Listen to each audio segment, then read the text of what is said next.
Hi everybody, this is Celeste. I'm a Nationally Certified Interventionist and recovery coach and family coach. And welcome to our first Q&A Thursday.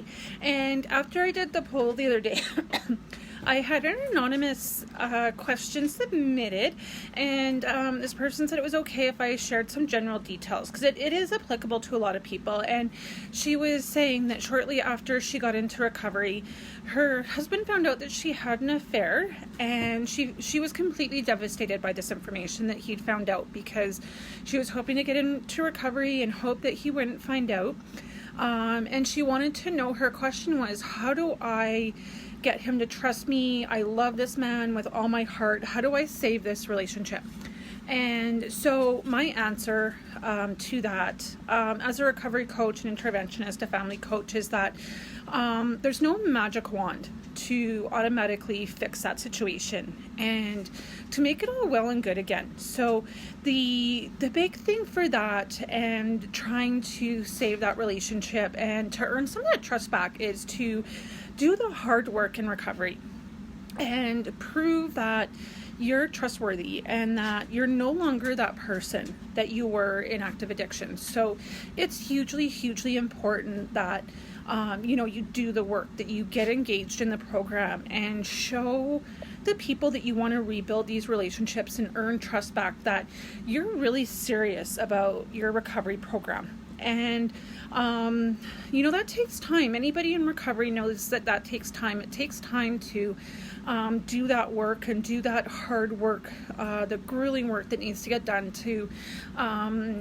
improve yourself. And that's something too, is that you really have to, as much as you want to save the relationships, you want to earn the trust back, it's super important that you do the work for you first, and then start to look at those relationships. Because if you are doing it for somebody else, if you're doing it to save that marriage or to earn the trust back from your husband, if he decides that I can't get past this affair, I can't get past the trust issues that we have, the relationship is going to end anyways, and that's going to be a potential trigger, and that's going to increase your chances for relapse. So I really super encourage people that when they get into a recovery program, it's great to come in because, say your husband or your parents or your children have said, if you don't get help, I'm done, I'm out of here.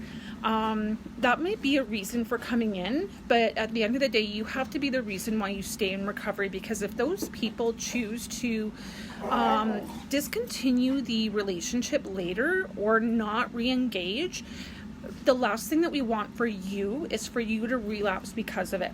So it's super important to realize that you're the only person that you can do recovery for, and those relationships, if they're meant to be, will either grow or come back to you.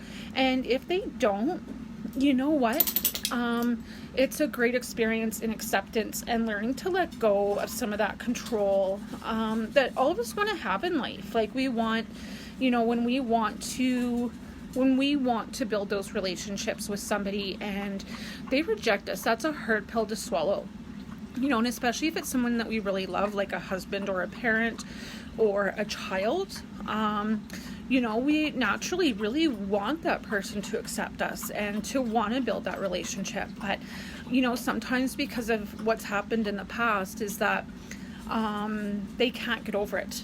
And they need to do their work and come to terms with that and come back to the relationship on their own terms. And that's part of it. And, unfortunately, that's a hard pill to swallow. And even this person said to me, even though I'm in recovery, I still feel like I'm paying for my actions in recovery. And that is hard. It's definitely hard to have to accept that, and especially when you've made that. And so when you've made that decision to come into recovery, it can be hard that sometimes those decisions that we made in active addiction are coming back to haunt us. So, it's part of the program of doing life on life's terms sometimes. And So I wanted to talk a little bit about that, and there's no magic wand to recovery. Sometimes it's about doing the hard work, and if you feel like you're in that place where you want some help and support through that, whether you're a family member or somebody in recovery that wants some of that, send me a DM and let's book a 10-minute call and talk about setting up a program where I can help you develop a plan to start living life on life's terms and starting to develop some of those coping skills. So send me a DM. Let's have a conversation about a program. Have a great night, everybody. Thanks for tuning in to my first Q&A.